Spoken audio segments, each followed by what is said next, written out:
Welcome to Section 420, Talkin Yankees, the podcast. Well, once you think things can't get any worse for this Yankee team right now, they do one better. Not only get themselves a fresh 6-game losing streak, but now the news coming down, losing a big piece in Clarke Schmidt, likely have to go down with Tommy John there with the good old UCL tear. Again, this was after being taken out of the Toronto game the other day, and they were going to check on it and see what it is. And figured maybe it's a forearm strain, no big deal. Maybe have to go in the IL, but a little bit longer than that. Looks like he's going to need Tommy John surgery. And again, Yankees get himself another 6-game losing streak, doing no better after leaving Toronto, only able to stop the bleeding eventually against the Mets, taking that final game by a score of 6-4.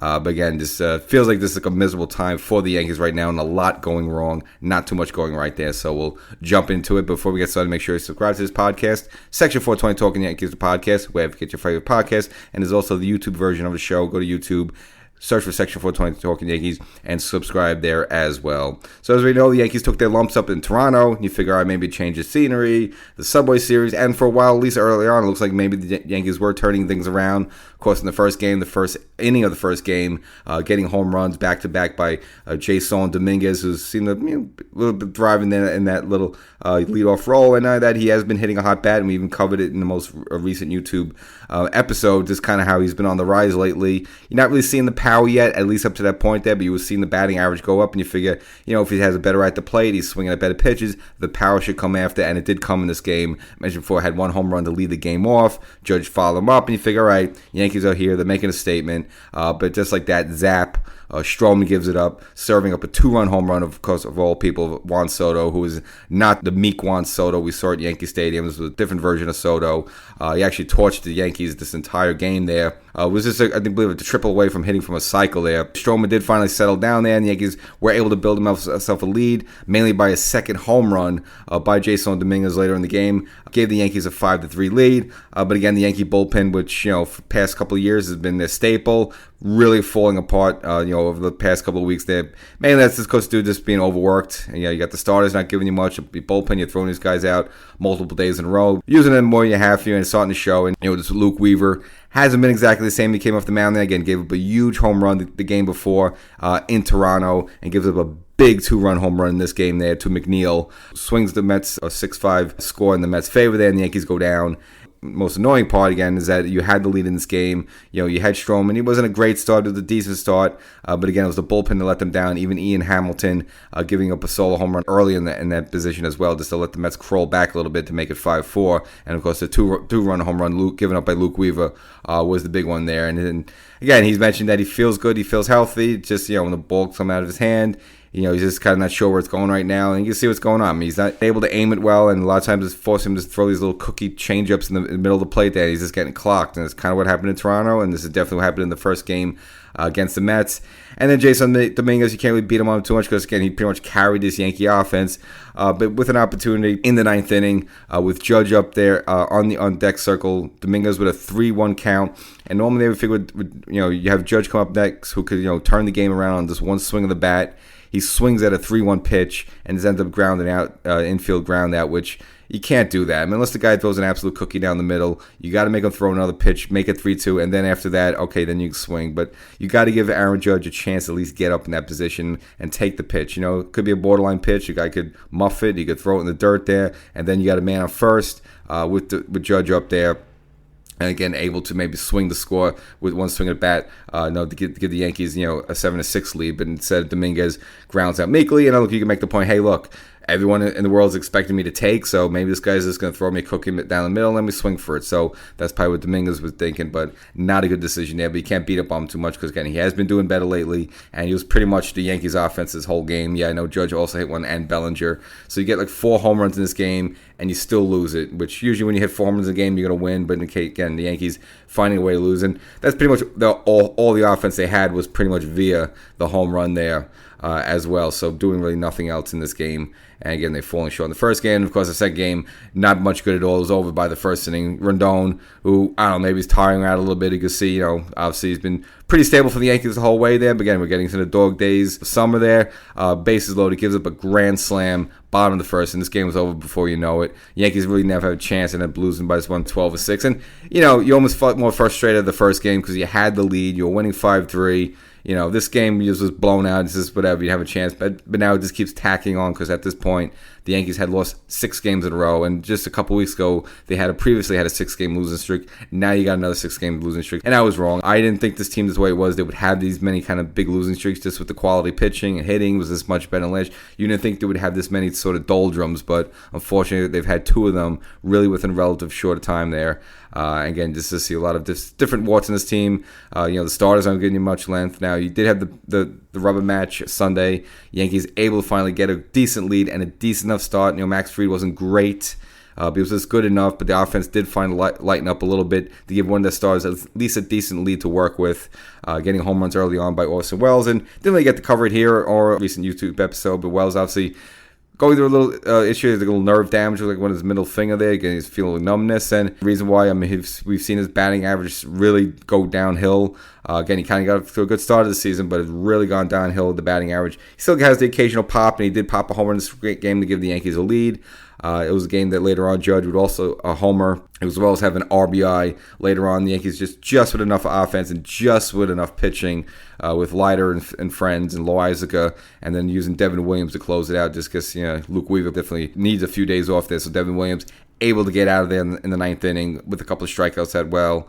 And the Yankees able to salvage that final game. But you really don't feel good about it at all. Yeah, fine, you get a win just to feel like that. But just the way they just got clobbered in Toronto, and then it's really pretty much, blow the first game and then get clobbered the second game. So not much feeling good about the Yankees right now, even though you grab that final game against the Mets. And then, of course, getting the news on top of that to make it worse that looks like Clarke Schmidt is going to go on the IL long term and is going to need the Tommy John surgery. It's just looking like, according to reports, more and more he's going to have the Tommy John surgery. I don't know how else they get around this UCL damage he's had, and this is not his first rodeo in terms of a Tommy John. He did have one several years ago in the minors for the Yankees. So this is now going to be his second Tommy John. Now, according to him, he said he's been feeling something since June 4th, the June 4th start in Cleveland. So it's kind of a while back now he's been dealing with this. But again, we saw him have that 28 and 1/3 inning scoreless streak right in the middle of all that. With that, even with the hurt there. Now, did that have anything to do with it? And yeah, he had a couple of those games, especially the Angels, where he went 7 2/3. Then he had the game right after that against Baltimore, another 7 innings. That was the no-hitter game that eventually Boone pulled him out of, and the Yankees would lose the no-hitter. And, was all those long games and taxing innings, did that tax on top of it and tear something? Maybe that's just the way it is. But clearly, you can understand that's why Boone wanted to take him out of that no-hitter game, even though he had the no-hitter on the board there. It's just, you don't push a guy like that too far. And it looks like the Yankees didn't really do that, but I guess at a certain point, I guess something snapped there. So, he's likely going to need some John surgery. So now you have to, go down the rest of the way. Is he a big party of your rotation? No, but he's a steady guy. He's been pretty solid for the Yankees so far. He's going to throw innings. He's going to eat innings. So now the Yankees have to go elsewhere to get those innings. At least for the short term, looks like, they said they're going to call up somebody from the minors. But maybe now this is a move of something Cashman's going to have to do down the road that, it looks like the Yankees were really looking for starting pitching, the trade deadline, but now you probably have to add it on, just the fact with Schmidt, going down. As to this point, though, for Schmidt, 4-4 with a 3.32 ERA, so they're gonna have to find a way to replace that and get good quality innings, so you're not going to your bullpen too early. I know Luis Gil's still working his way back though, but that's still gonna be a ways away. It looks like several weeks though before he's here, and so now you're gonna need yet another starter there. And again, the Yankees really didn't have good luck so far.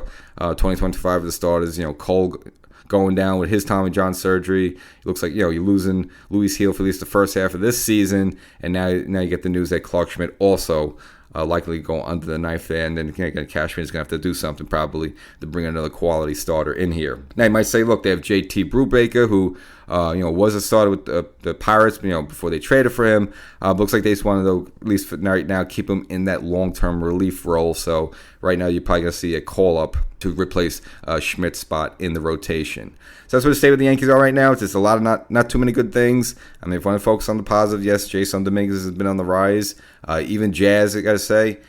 He himself, since he's come back from that oblique injury, the flank, the strained flank injury, whatever you want to call it, he has been around the rise. His batting average now creeping up there, at least a little bit more respectable, not hitting under 200, which he was early in the season there. So one of the bright spots there, and did also have a home run in this series as well as a couple of hits. So again, his bat's on the rise there a little bit as well as the batting average. But I guess the real whipping boy lately has been Anthony Volpe, who was so far, I've been defending for the most part, saying he's not as terrible as some of the stats. What he is like a middle of road, middle of pack shortstop if you want to compare to others there. But I guess the glaring, I'm sure if a stat that's really going around now, if you're on social media, is the number right now leading the major league so far and the number of runners left on base. And just, you look at his 222 batting average, which probably been low a bit right now there. And again, just leaving a lot of runners on there and just a lot of frustration with this team up and down. Just, not saying, the offense is like there, but it's not there, and they blow a lot of opportunities. And then, of course, everyone's looking at, can you get more from, the third baseman spot, DJ LeMahieu, who hasn't been total garbage. I mean, he's hitting around 250, which before the season started, you would have signed out for that for DJ LeMahieu. But again, you need a little bit more pop. You need some more doubles. You need some more home runs. And you're just not getting out of DJ. DJ right now, I know he's like 2 home runs, but right now he's just been relegated to a singles hitter, which, from the third base position, you need a little bit more from there. And you've seen some other guys like Goldschmidt, cool off a little bit, now kind of coming back to earth. Remember, not too long ago, he was hitting like 360, 380. You knew he was going to come down a little bit, but again, he's gone cold as well there a little bit. And then even Stanton, he has this, it's had like the 1 home run so far, almost up to this point there, but you're not getting much pop and power from him. And it's just mainly all from Judge, which you expect. You get a little bit of Ben Rice, a little bit of Bellinger on the rise there, but still there's some other guys up in this lineup right now. Again, they're not pulling their weight there, but these are guys you could easily replace. You're not going to think about replacing a Stanton. And we know what he did with the postseason last year, and you figure that's there somewhere. It just hasn't really come out so far since he's been back off the IL. But the main really problem is also has been the starting pitching.